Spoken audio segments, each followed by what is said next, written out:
Hello students, आज के इस लेक्चर में आप सभी का स्वागत है। आज हम BSc part second physical chemistry के पेपर थर्ड के अंतर्गत हम थर्मोडायनामिक्स सेकेंड में हम परपेचुअल मोशन मशीन, शाश्वत गति मशीन के बारे में पढ़ेंगे। इससे के पहले हमने कार्नोट साइकिल के बारे में पढ़ा था। तो यहाँ पर हम perpetual motion machine of second kind पढ़ने के पहले हम उत्क्रमणीय चक्र के अभिलक्षण यानी कि characteristics of a reversible cycle के बारे में पढ़ेंगे। जैसा कि हम जानते हैं कि कार्नोट साइकिल की विशेषता यह है कि यह एक उत्क्रमणीय चक्र है। उत्क्रमणीय चक्रीय प्रक्रम में चक्र के पूर्ण होने पर अर्थात इंजन के एक बार अग्र दिशा में और एक बार विपरीत दिशा में कार्य करने पर परिपार्श्विक अपनी मूल अवस्था में वापस आ जाता है, या हम इसको इस तरह से कह सकते हैं कि तंत्र में उपस्थित पदार्थ और ऊष्मा भंडार इत्यादि अपनी मूल अवस्था में वापस आ जाते हैं और चक्र के विपरीत दिशा में चलने अथवा इंजन के विपरीत दिशा में कार्य करने पर शुद्ध कार्य एवं ऊष्मा के परिमाण में कोई अंतर नहीं आता, परंतु उनके चिन्ह विपरीत हो जाते हैं और यही उत्क्रमणीय चक्र के अभिलक्षण कहलाते हैं। मान लीजिए कि कार्नोट चक्र में ऊष्मा कुंड और दोनों ही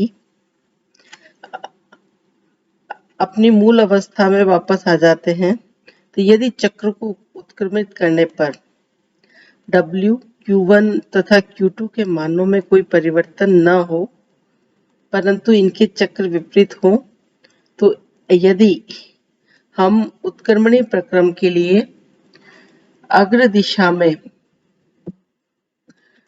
अगर कोई उत्क्रमणीय प्रक्रम अग्र दिशा में हो रहा है और उसके द्वारा संपन्न कार्य W है और ऊष्मा कुंड से ग्रहण की गई तथा त्यागी गई ऊष्मा के मान प्लस Q1 और त्यागी गई ऊष्मा का मान Q2 है, तो किया गया कार्य W बराबर Q1 प्लस माइनस ब्रैकेट में माइनस Q2 के बराबर होगा। जबकि विपरीत दिशा में किया गया कार्य माइनस W, जो ऊष्मा कुंड है उच्च ताप वाला, उसकी ऊष्मा में परिवर्तन माइनस Q1 और Q2 होगा, तो minus W equal to minus Q1 plus Q2। यानी कि हम कह सकते हैं कि उत्क्रमणीय प्रक्रम के लिए विपरीत दिशा में कार्य करने पर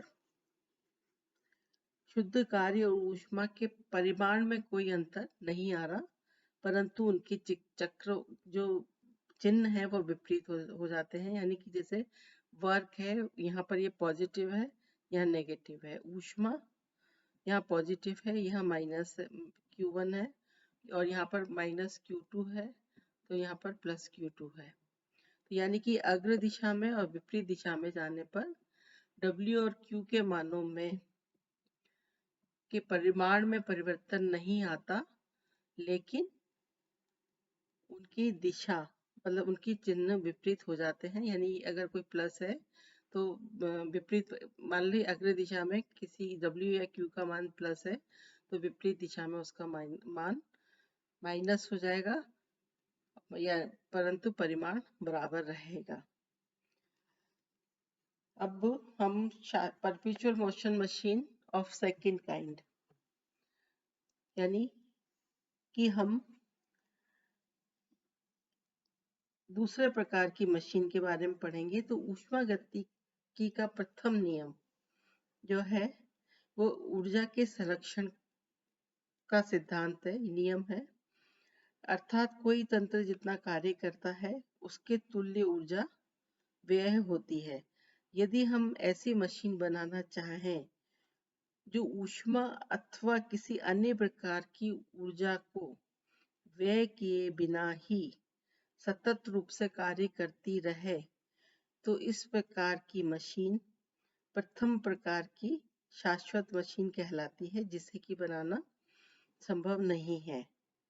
तो कार्नोट के उत्क्रमणीय इंजन के आधार पर केल्विन ने ऊष्मागतिकी के द्वितीय नियम की परिभाषा दी गई, जिसमें यह निष्कर्ष निकलता है कि एक ऐसी मशीन बनाना असंभव है जो कि एक ही सोर्स से ऊष्मा को अवशोषित करके सतत रूप से कार्य करे। और इस प्रकार की मशीन यानी कि एक ही सोर्स से ऊष्मा को ग्रहण करे और फिर ऊष्मा को अवशोषित करके सतत रूप से कार्य करे। तो इस प्रकार की मशीन द्वितीय प्रकार की शाश्वत मशीन कहलाती है। अतः द्वितीय प्रकार की शाश्वत मशीन को बनाना भी संभव नहीं है। तो इसको प्रूव करने के लिए जो है हम ये माने कि जैसे मान लीजिए कि यह एक कार्नोट इंजन है, तो यहाँ पर द्वितीय नियम के अनुसार हम यहाँ पर इंजन ER है, जो कि परिपार्श्विक में किया गया कार्य, इसके द्वारा किया गया कार्य W है। अब यहाँ पर ऊष्मा जो है, हमने पहले भी बताया कि ऊष्मा जो है वो कुंडों से ऊष्मा प्राप्त करते हैं। तो जो कुंड ऊष्मा देता है या जिसका टेम्परेचर ज़्यादा होता है वो सोर्स कहलाता है, और दूसरा कुंड जो है जिसका कि ताप कम होता है तो वो जो है सिंक कहलाता है। और किसी भी समय जो है सिंक को कुंड सोर्स में और सोर्स जो है वो ऊष्मा में परिवर्तित, सिंक में परिवर्तित हो सकता है। तो यहाँ पर जिसका ताप ज़्यादा होगा वो जो है सोर्स कहलाएगा, और जिसका ऊष्मा कुंड का ताप कम होगा वो सिंक कहलाता है। तो यहाँ पर हम मान के चल रहे हैं कि ऊष्मा कुंड जो है फर्स्ट जो है उस जिसका कि टेम्परेचर T1 है, ये सोर्स है, और दूसरा वाला जो ऊष्मा कुंड है वो T2 जो है सिंक के रूप में है। कार्नोट इंजन में इस तरह का हम मान के चलते हैं।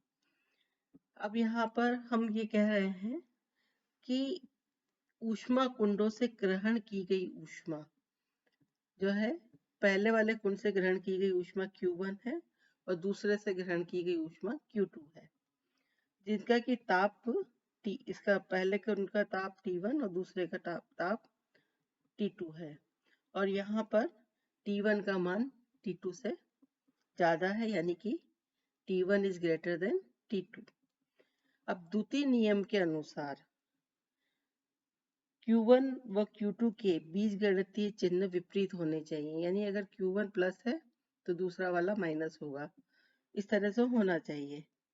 अब हम इसके विपरीत माने, एक इमेजिनेशन है कि इस कथन के विपरीत कल्पना करें कि Q1 और Q2 दोनों का मान धनात्मक है, अतः W का मान भी, किया गया कार्य भी धनात्मक होगा। तो यहाँ पर W दोनों Q1 और Q2 का बीजीय योग के बराबर होगा। यदि Q2 धनात्मक है, यानी कि ऊष्मा कुंड से, अगर ये Q2 धनात्मक है तो ऊष्मा कुंड सेकंड से इंजन की तरफ जा रही है, जैसे कि अपन इस डायग्राम में देख रहे हैं कि अगर Q2 भी धनात्मक है तो ऊष्मा Q2 से इंजन की तरफ जा रही है, जिसको कि हम इस तीर के निशान से बता रहे हैं। तो सेकंड कुंड में जब ऊष्मा इंजन में चली जाएगी तो ऊष्मा में हुई कमी को पूरा कर सकते हैं यदि सेकंड को जो कुंड है इसको फर्स्ट कुंड के साथ में एक धातु की छड़ से आप आपस में जोड़ दें।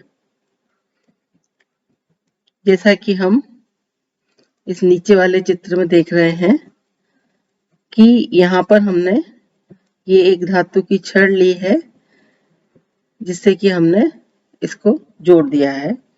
तो हमने यहाँ पर कहा है कि T1 जो है वो T2 से ज्यादा है, तो ऊष्मा का प्रवाह अपने आप ही T1 से यानी कि कुंड फर्स्ट से कुंड सेकंड की ओर हो जाएगा और धात्विक छड़ की आकृति और आकार हम इस प्रकार से व्यवस्थित कर सकते हैं कि जितने समय में एक चक्रीय प्रक्रम पूरा होता है उतने समय में जो ठीक Q1 के बराबर ऊष्मा जो है ठीक Q1 के बराबर ऊष्मा की मात्रा प्रथम कुंड से द्वितीय कुंड की और Q2 के बराबर ऊष्मा प्रथम कुंड से द्वितीय कुंड की ओर चली जाए। अतः एक चक्रीय प्रक्रम के बाद, एक साइक्लिक प्रोसेस के बाद कुंड T2 अपनी प्रारंभिक अवस्था को प्राप्त कर लेगा, क्योंकि प्रारंभ में उसकी जो ऊष्मा थी वो Q2 के बराबर थी और उसने Q2 ऊष्मा को इससे पहले वाले से कुंड से प्राप्त कर लिया है। किससे? धात्विक छड़ की सहायता से। तो दूसरे शब्दों में हम कह सकते हैं कि इंजन और द्वितीय ऊष्मा कुंड मिलाकर, यहाँ पर ये जो इंजन है और ये जो द्वितीय ऊष्मा कुंड है, ये दोनों मिलकर संयुक्त रूप से एक इंजन बनाते हैं, यानी कि एक संयुक्त चक्रीय तंत्र यहाँ पर बना रहे हैं जी, जिसको कि हमने इस लाइन से बंद करके बताया हुआ है कि ये एक संयुक्त चक्रीय तंत्र बना रहे हैं। तो यहाँ पर इसको एक वर्गाकार आकृति में हमने बंद किया रखा है। इस प्रकार संयुक्त चक्रीय तंत्र इंजन T1 ताप पर केवल इससे ऊष्मा अकेले T1 ताप पर अकेले ऊष्मा कुंड के साथ जुड़ा हुआ है और परिपार्श्विक में धनात्मक कार्य हो रहा है यहाँ पर। तो ऊष्मा गतिकी के द्वितीय नियम के अनुसार इस तरह का इंजन बनाना संभव नहीं है, अर्थात Q1 व Q2 का समान बीजगणितीय चिन्ह मानकर हम जो है इस नियम के विरोध में जा सकते हैं। यानी कि हम ये देख रहे हैं कि अगर मान लीजिए एक जो सोर्स है हाई टेम्परेचर वाला, उससे ऊष्मा का प्रवाह हो रहा है, तो ऊष्मा का कुछ भाग कार्य करने में और बचा हुआ भाग जो है वो सिंक में चला जाएगा ऊष्मा का। परंतु यहाँ पर हम देख रहे हैं पहले वाले जो कार्नोट इंजन में हमने कहा कि Q2 ऊष्मा इंजन ले रहा है और फिर ये इंजन जो है जो उत्क्रमणीय इंजन है वो ले रहा है और इसको हमने कंपोजिट T2 कुंड को और जो उत्क्रमणीय इंजन है इसको हमने संयुक्त रूप से चक्रीय तंत्र का नाम दे दिया। और यहाँ पर इसकी जो ऊष्मा इंजन ने ली थी, उत्क्रमणीय इंजन ने, उसको हमने एक संयुक्त चक्रीय तंत्र का नाम दे दिया और ये अपनी भरपाई जो है T2 जो है ऊष्मा को की जो भरपाई है T2 कुंड को वो फर्स्ट वाले से आ रही है। अगर इसको एक पूरा चक्र मान लें तो यहाँ पर हम देख रहे हैं कि ये केवल एक कुंड से जुड़ा हुआ है। तो इस प्रकार की ऊष्मा गतिकी के और यहाँ पर हम देख रहे हैं कि ऊष्मा में जो परिवर्तन है ये भी इसको ऊष्मा दे रहा है और ये भी ऊष्मा दे रहा है इंजन को, यानी कि ऊष्मा धनात्मक हो गई दोनों मान में। तो इस प्रकार के जब से ऊष्मागतिकी के दूसरे नियम के अनुसार ऐसा इंजन बनाना संभव नहीं है, अर्थात Q1 व Q2 का समान बीजगणितीय चिन्ह मानकर अगर हम मानेंगे तो हम इस द्वितीय नियम के विरोध में चले जाते हैं।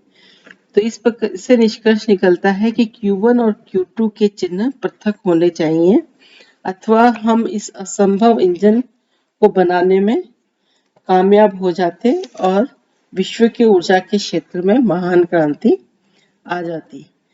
अगर हम इस तरह का सिस्टम अगर बनता है तो अपने रहने के कमरे में ऐसा असंभव इंजन लगा सकते थे और उसकी मशीन को गति को व्यवस्थित कर देते हैं तो पूरा कमरा प्रथम कुंड की भांति, जिससे कि ऊष्मा का अवशोषण करते हुए मशीन में यांत्रिक कार्य होता रहेगा और इस यांत्रिक कार्य को हम इलेक्ट्रिक जनरेटर चलाने में प्रयुक्त कर दें या उसका प्रयोग हम अन्य किसी कार्य जैसे टीवी आदि चलाने में कर दें, तो कमरे में से ऊष्मा मशीन में प्रयुक्त होती जाएगी, अतः कमरे में शीतलन होता रहेगा और विद्युत के और उपकरण भी कार्य करते रहेंगे और हम ये मान के चलेंगे कि हमें बाहर से किसी तरह की जो है पावर की यानी लाइट की हमें जरूरत नहीं है, विद्युत सप्लाई की आवश्यकता नहीं है और नहीं होगी। और सर्दियों में जो है हमारा कमरा हमेशा ठंडा रहेगा, लेकिन सर्दियों में हमें दिक्कत हो जाएगी क्योंकि टेम्परेचर और भी ज़्यादा कम हो जाएगा। तो ऐसी स्थिति में उस मशीन को अगर हम घर के बाहर के दरवाजे पर लगा दें तो उस स्थिति में बाहर का पूरा वायुमंडल ही ऊष्मा कुंड की तरह कार्य करेगा और वायुमंडल से उत्पन्न ऊष्मा को ग्रहण करके मशीन कार्य करती रहेगी और वातावरण स्थायी रूप से ठंडा नहीं हो पाएगा, क्योंकि उस विद्युत जनित्र में विद्युत का जब हम प्रयोग करते जाएंगे तो वायुमंडल को ऊष्मा के रूप में ऊर्जा वापस मिलती जाएगी। लेकिन इस प्रकार की मशीन बनाना संभव नहीं है, तो इसलिए इस असंभव मशीन को ही हम दूसरी प्रकार की शाश्वत गति वाली मशीन कहते हैं। यानी कि इस तरह की मशीन को बनाना संभव नहीं है और इसे ही हम शाश्वत एक असंभव इंजन अथवा दूसरी प्रकार की शाश्वत मशीन कहते हैं। अब है कार्नोट चक्र की दक्षता, the efficiency of Carnot cycle. एक ऊष्मा इंजन या कार्नोट इंजन की दक्षता अवशोषित की गई ऊष्मा का वह अंश है जो कि पूर्णतया कार्य में परिवर्तित होता है। तो यहाँ पर हम एक ऊष्मा इंजन है, ये एक ऊष्मा इंजन है। यहाँ पर हम देखते हैं, यहाँ पर जो कि दो कुंड फर्स्ट और कुंड सेकंड, जिनका की टेम्परेचर पहले वाले का T1 है और दूसरे का टेम्परेचर T2 है ना। तो यहाँ पर T1 टेम्परेचर हमने पहले पढ़ा, T1 टेम्परेचर T2 से ज्यादा है। अब यहाँ पर उच्च ताप वाले कुंड से ऊष्मा की कुछ मात्रा को जो है ऊष्मा इंजन जो है, दोनों कुंडों का ताप अलग अलग है। T1 पहले वाले कुंड का ताप दूसरे वाले कुंड के ताप से ज्यादा है। तो यहाँ पर जो इंजन है उच्च ताप वाले कुंड यानी इस कुंड से ऊष्मा को ग्रहण करेगा और परिपार्श्व में कुछ धनात्मक कार्य यानी कि यहाँ से कुछ धनात्मक कार्य करेगा। जैसे कि ऊपर वाले चित्र में हमने देखा था कि यहाँ पर ये है जो है W कार्य इस डायरेक्शन में करेगा, तो यहाँ पर और ये जो कार्य है धनात्मक है, पॉजिटिव है ये वाला कार्य। तो परिपार्श्विक में कार्य करेगा और ऊष्मा की कुछ मात्रा यानी कुछ जो कार्य कर रहा है तो बची हुई यानी कुछ ऊष्मा जो Q1 ऊष्मा अवशोषित की गई है तो उसकी कुछ मात्रा कार्य करने में व्यय हो जाएगी और बाकी बची हुई ऊष्मा को वो जो है सिंक को, यानी कि जिस जिस कुंड का ताप कम है उसे हम सिंक कहते हैं कहेंगे, तो इस कुंड को दे देगा। तो यहाँ पर इस ऊष्मा इंजन की जो दक्षता है, जिसे कि हम इस ई से बता रहे हैं या एप्सिलॉन कह सकते हैं इसको हम, तो इंजन की जो दक्षता है वो बराबर हो जाएगी W/Q1 के। तो बराबर Q1 माइनस Q2, क्योंकि किया गया कार्य Q1 माइनस Q2 के बराबर है। तो यहाँ पर Q1 माइनस Q2/Q1 के बराबर होगा। तो W/Q1 equal to T1 minus T2/T1 हमने पहले कार्नोट साइकिल में पढ़ा है इस इक्वेशन के बारे में। यहाँ पर ये दो इक्वेशन हो गई, फर्स्ट और सेकंड। फर्स्ट और सेकंड में जो इंजन की एफिशिएंसी है, दक्षता है, वो बराबर Q1 माइनस Q2/Q1 बराबर T1 माइनस T2/T1 के होगा। तो जो efficiency equal to T1 minus T2/T1 है। अतः T1 is greater then T2 है। अतः जो एफिशिएंसी का मान सदैव धनात्मक होगा। और समीकरण थर्ड से efficiency equal to Q1 minus Q2/Q1 equal to 1 minus Q2/Q1। तो यानी कि जो एफिशिएंसी है इंजन की वो हमेशा 1 से कम होगी। जो एफिशिएंसी है वो हमेशा 1 से कम होगी। और यानी कि अवशोषित ऊष्मा से उत्पन्न उपयोगी कार्य W और उच्च ताप पर अवशोषित ऊष्मा Q1 का अनुपात यहाँ पर इंजन की दक्षता कहलाता है। और यह हम कह सकते हैं कि इंजन की दक्षता केवल स्रोत और सिंक के तापों पर निर्भर करती है जिसके के बीच इंजन कार्य करता है, कार्यकारी पदार्थ पर नहीं। चूंकि T1 minus T2/T1 is less than 1 है, यानी कि ये भी लेस देन 1 होगा। तो यानी कि दक्षता सदैव 1 से अर्थात 100% से कम होगी। अतः ऊष्मा को पूर्णतः कार्य में परिवर्तित करने के लिए आवश्यक है कि या तो T2 बराबर 0 हो या T2 इंफिनिटी हो।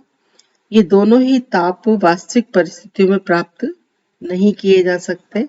अतः इंजन की दक्षता कभी भी एक इकाई नहीं हो सकती, यानी कि ऊष्मा को पूर्णतः समतुल्य कार्य में परिवर्तित नहीं किया जा सकता। यही जो है ऊष्मागतिकी का द्वितीय नियम है। और स्रोत और सिंक के ताप में जितना अधिक अंतर होगा, इंजन की दक्षता उतनी ही अधिक होगी। और यही कारण है कि भाप इंजन में अतितत्व भाप का प्रयोग किया जाता है। कार्नोट का इंजन एक आदर्श उत्क्रमणीय इंजन होने से इसकी दक्षता अधिकतम होती है, जबकि वास्तविक इंजन की दक्षता कार्नोट इंजन से कम होती है, क्योंकि इनकी प्रकृति अनुत्क्रमणीय होती है। यानी कि कार्नोट साइकिल जो है एक उत्क्रमणीय साइकिल है, चक्र है, और इस वजह से कार्नोट इंजन जो है उसकी दक्षता वास्तविक इंजन की दक्षता से अधिक होती है।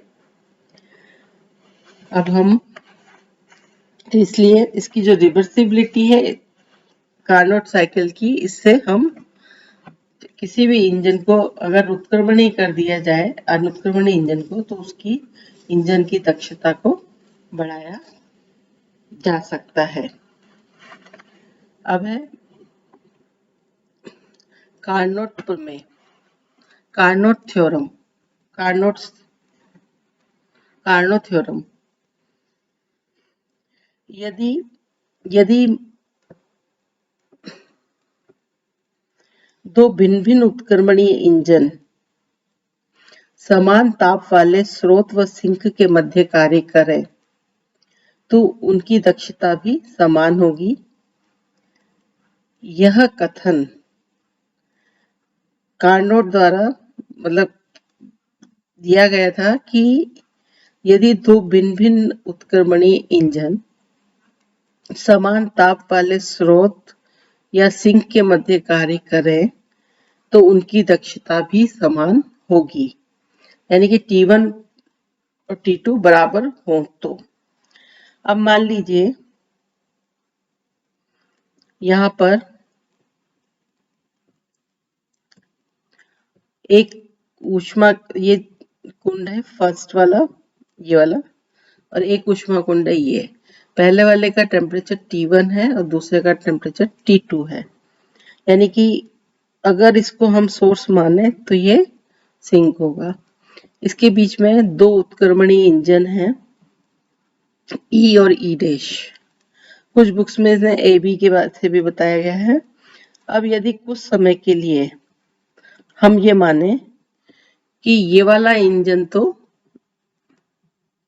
मतलब वैसे तो ये लिए हैं जो कि उत्क्रमणीय इंजन है, लेकिन अगर हम ये मान लें कि इंजन ये तो उत्क्रमणीय है और ये उत्क्रमणीय नहीं है, तो इस स्थिति में हम ये देखते हैं कि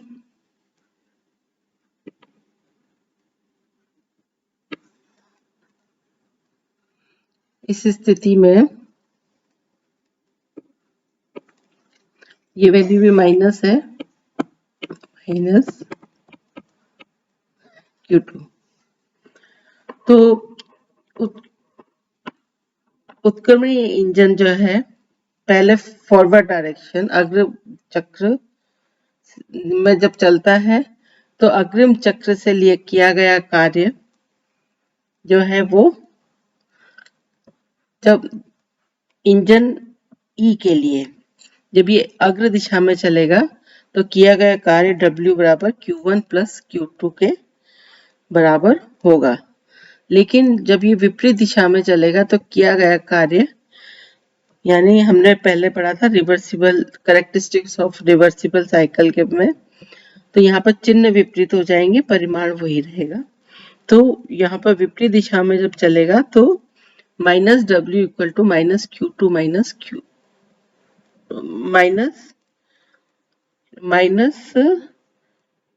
Q1 माइनस Q2।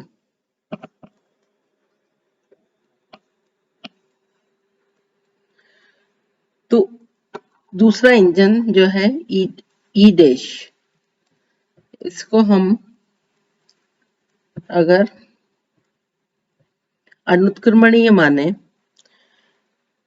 तो यहाँ पर केवल फॉरवर्ड डायरेक्शन में यानी अग्र दिशा में जो ऊष्मा जो किया गया कार्य है वो W dash equal to Q1 dash plus Q2 dash के बराबर होगा। अब इंजन को अब हम ये माने कि E जो इंजन है वो केवल विपरीत दिशा में चल रहा है और ये अग्र दिशा में चल रहा है, यानी कि ये अगर इस डायरेक्शन में है तो ये इस डायरेक्शन में होगा। तो और इन दोनों को हमने आपस में जोड़ दिया है। तो यहाँ पर जो टोटल वर्क है संयुक्त इंजन द्वारा, यानी दोनों इंजनों को जोड़ने पर, जिसमें कि पहला वाला इंजन विपरीत दिशा में और जो दूसरा वाला इंजन ई डैश है वो अग्र दिशा में चल रहा है, और इन दोनों इंजनों को साथ साथ जोड़ दिया है। तो किया गया कार्य, कुल कार्य WT equal to minus W plus W dash equal to minus Q1 minus Q2 plus Q1 dash plus Q2 dash, ये होगा। तो इसके बराबर होगा यदि दोनों इंजनों से किया गया कुल कार्य को हम इस इक्वेशन से बता सकते हैं। यदि दोनों इंजनों से किया गया कार्य समान है तो विपरीत दिशा में होने के कारण इस संयुक्त इंजन का कुल कार्य प्रभाव WT बराबर 0 होगा। तो इसको हम लिख सकते हैं Q1 dash minus Q1 bracket close plus bracket Q2 dash minus Q2 बराबर 0 अथवा Q1 dash minus Q1 equal to minus Q2 dash minus Q2। और माना कि E dash is greater than E, यानी कि efficiency of engine E dash is E dash epsilon dash greater than epsilon E। तो इसको हम लिख सकते हैं ये बराबर W dash upon Q1 dash greater than W upon Q1। और इस स्थिति में हम ये कह रहे हैं कि दोनों इंजन द्वारा जो है कार्य बराबर किया गया है, चूंकि तो अतः 1 upon Q1 dash is greater than 1 upon Q1, अतः Q1 is greater than Q1 dash. क्योंकि ये डिनोमिनेटर में है तो ये वैल्यू जो है इसकी वैल्यू ज्यादा वो है अगर, तो ये वैल्यू कम हो जाएगी। तो इस तरीके से Q1 greater than Q1 dash. इस स्थिति में Q1 डैश माइनस Q1 ऋणात्मक होगा, है ना। तो ये चीज आ जाएगी, तो ये चीज ऋणात्मक होगा क्योंकि Q1 जो है हम यहाँ कह रहे हैं Q1 is greater then Q1 dash. तो इस स्थिति में जो है ये जो टोटल वैल्यू है वो ऋणात्मक होगी, अर्थात उच्च ताप वाले ऊष्मा कुंड से ली गई ऊष्मा का कुल मान ऋणात्मक है, क्योंकि इस पूरे संयुक्त इंजन का कार्य प्रभाव शून्य है। अतः द्वितीय नियम के अनुसार उसमें ऊष्मा का प्रवाह उच्च ताप वाले कुंड से निम्न ताप वाले कुंड की ओर होना चाहिए, अर्थात Q1 डैश, यानी कि ये जो वैल्यू है इसका मान धनात्मक होना चाहिए। ये तभी संभव है यदि अनुत्क्रमणीय इंजन E डैश की दक्षता उत्क्रमणीय इंजन E के बराबर या उससे थोड़ा कम हो। यानी हम कह रहे हैं कि यहाँ जो हमने एक्सपेरिमेंट किया है उसके अनुसार Q1 डैश माइनस Q1 ऋणात्मक होगा, अर्थात उच्च ताप वाले कुंड से ली गई ऊष्मा का कुल मान ऋणात्मक है। चूंकि इस पूरे संयुक्त इंजन का कार्य प्रभाव शून्य है, अतः द्वितीय नियम के अनुसार ऊष्मा का प्रवाह जब उच्च ताप से निम्न ताप की ओर कुंड की ओर होता है तो ये जो वैल्यू है Q1 डैश माइनस Q1 धनात्मक होनी चाहिए। और यह तभी संभव है जबकि अनुत्क्रमणीय इंजन E डैश की दक्षता E के बराबर या उससे कम हो। तो इससे निष्कर्ष निकलता है कि समान परिस्थितियों में किसी उत्क्रमणीय इंजन की दक्षता एक अनुत्क्रमणीय इंजन की तुलना में सदैव ज्यादा होती है। ये अब हम मान लीजिए दोनों ही इंजनों को उत्क्रमणीय इंजन मान लें। अगर दोनों इंजन और वो दो समान कुंड T1 और T2 से जोड़ दें तो दोनों इंजनों की दक्षता जो है उनमें संबंध जो है दो, ये जो इंजन है उत्क्रमणीय इंजन है E1 और E2, और समान कुंडों T1 और T2 से जोड़ दें तो दोनों की दक्षता, अगर एक पहले की E1 है और दूसरे की E2 है, तो ये E1 या एप्सिलॉन इज लेस देन और इक्वल टू E2 हो, या तथा E2 इज लेस देन और इक्वल टू E1 है।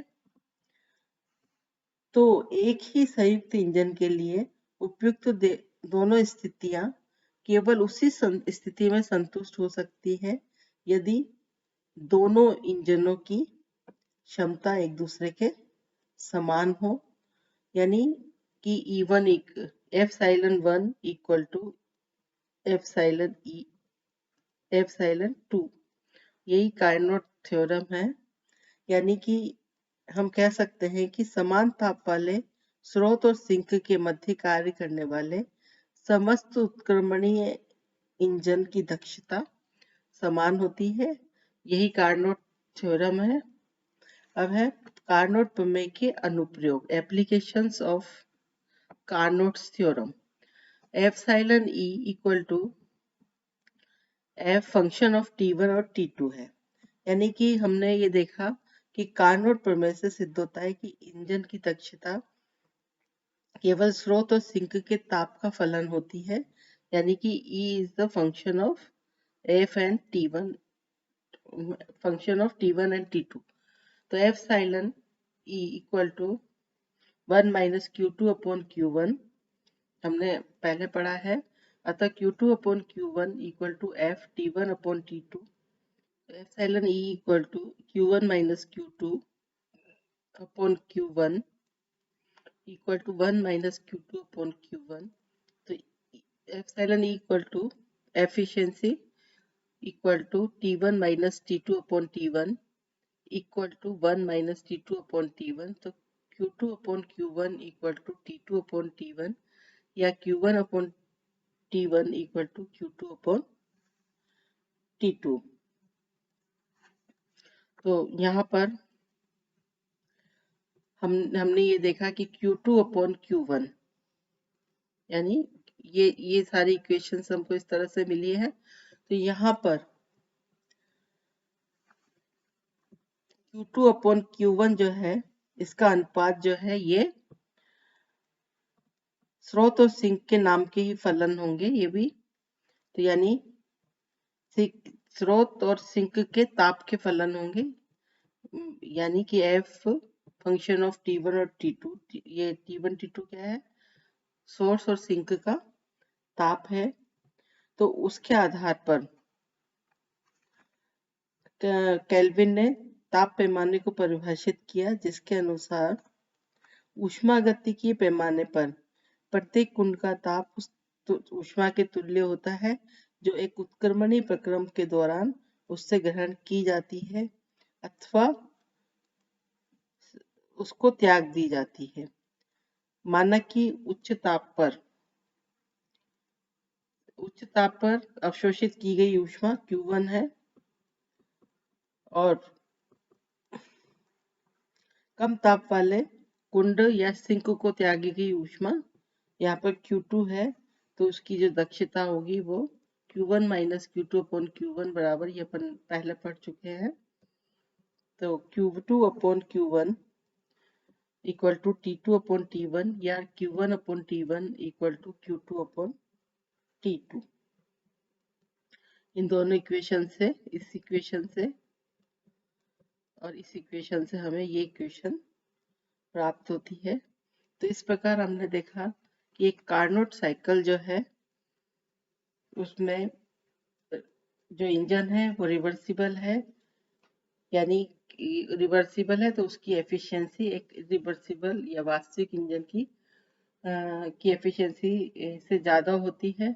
और इसकी सहायता से हम जो सिंक है दोनों और जो सोर्स है, यानी ऊष्मा कुंडों के ताप में अंतर अगर ज़्यादा है तो इंजन की एफिशिएंसी को बढ़ा सकते हैं।